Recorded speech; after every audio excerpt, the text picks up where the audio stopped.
Jeg vil lige vise jer lidt trick til at tage de sidste par triste levels, inden I bliver level 60. Og måden at gøre det på, det er at gå til akt 2. Her gør vi det på Hell. Og vælge den quest, der hedder The Road to Alcanis. Og sige ikke begin quest, men Lieutenant Beckham.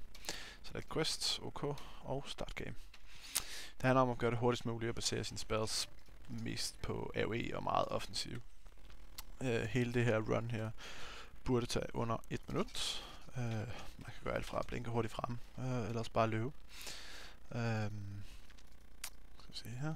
Man skal selvfølgelig skippe alt, hvad der hedder snak, løbe, afsted. Og hernede. Og alle de her mobs, de kommer løbende ind imod midten, så det bare bliver stående her. Og så er det bare tæve løs. Lige så snart det sidste mob er færdigt, så kan man gå ned og trykke på den her. Og mens man har trykket, kan man begynde at trykke den anden vej. Og ud. Lige så snart de kommer ned fra ud her, så bliver de her til monstre, som man skal slå ihjel. Og de kommer der.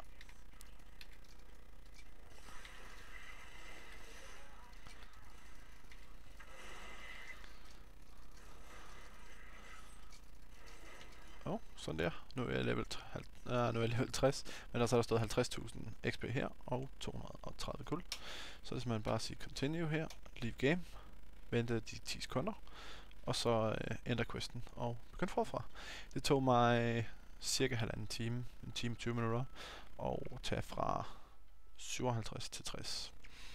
Og det gav cirka 100.000 guld oven i hatten.